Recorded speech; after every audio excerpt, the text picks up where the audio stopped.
صحیح بخاری میں ہی ایک دوسرے مقام پر امام بخاری رحمۃ اللہ علیہ نے 3904 نمبر 3904 نمبر پہ اس حدیث کو ذکر کیا.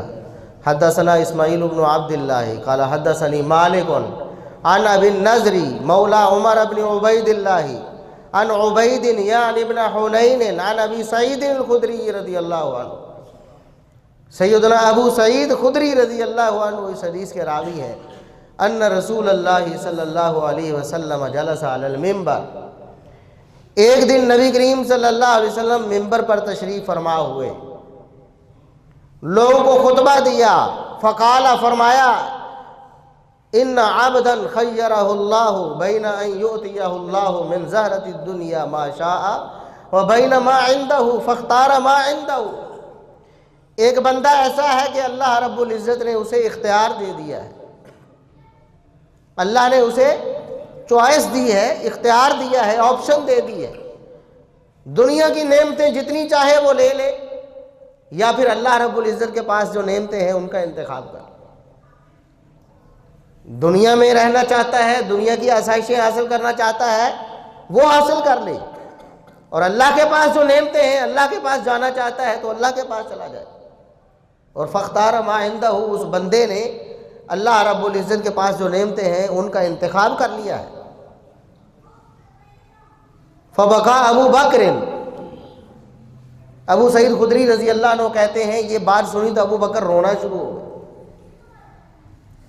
رونے لگے. وقال فدیناک بآبائنا وامہاتنا، اللہ کے رسول ہمارے ماں باپ آپ پر قربان ہوں، اور ساتھ روئے جا رہے ہیں. ابو سعید خدری رضی اللہ عنہ کہتے ہیں فعجبنا لہ، ہم نے بڑا تعجب کیا.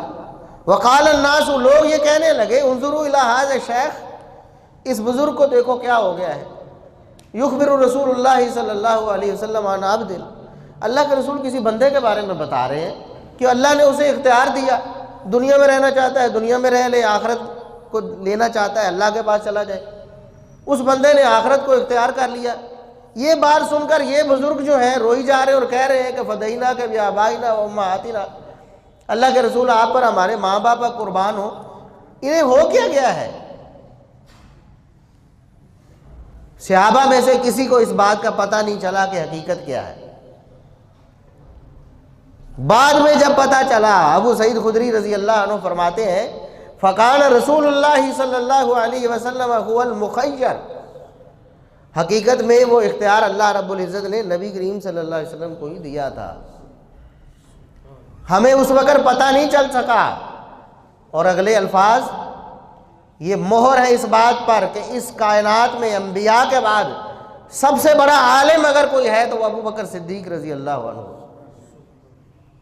یہ جو لوگ کہتے ہیں نا کہ ایک جھوٹی روایت آنا مدینۃ العلم وعلی بابوہا، میں علم کا شہر ہوں اور علی اس کے دروازے ہیں، علی دروازہ ہے، تو کہتے ہیں سب سے زیادہ علم تو پھر علی کے پاس ہوا.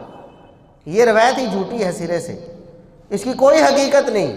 محدثین نے اس کو ردی کی ٹوکری میں پھینکا. یہ اس قابل نہیں کہ اس کو محمد الرسول اللہ صلی اللہ علیہ وسلم کی طرف منسوب کیا جائے. ہاں اگر کوئی علم کا دروازہ کہے جانے کے مستحق ہوتا یا کوئی کہا جاتا سب سے بڑا عالم اگر کوئی ہے صحابہ کرام میں سے تو ابو سعید خدری رضی اللہ عنہ گواہی دے رہے ہیں. صحیح بخاری کی حدیث ہے 3904 نمبر. فرماتے ہیں کہ وکان ابو بکر ہوا علمنا بھی، ہم میں سے سب سے بڑھ کر رسول اللہ صلی اللہ علیہ وسلم کی باتوں کو جاننے والے، دین اسلام کے سب سے بڑے عالم ہم میں سے ابو بکر صدیق رضی اللہ عنہ. اور اس حدیث سے معلوم بھی یہ ہو رہا ہے کہ صحابہ کرام میں سے کسی کو اس بات کی حقیقت معلوم نہیں ہوئی، ابو بکر صدیق رضی اللہ عنہ کو معلوم.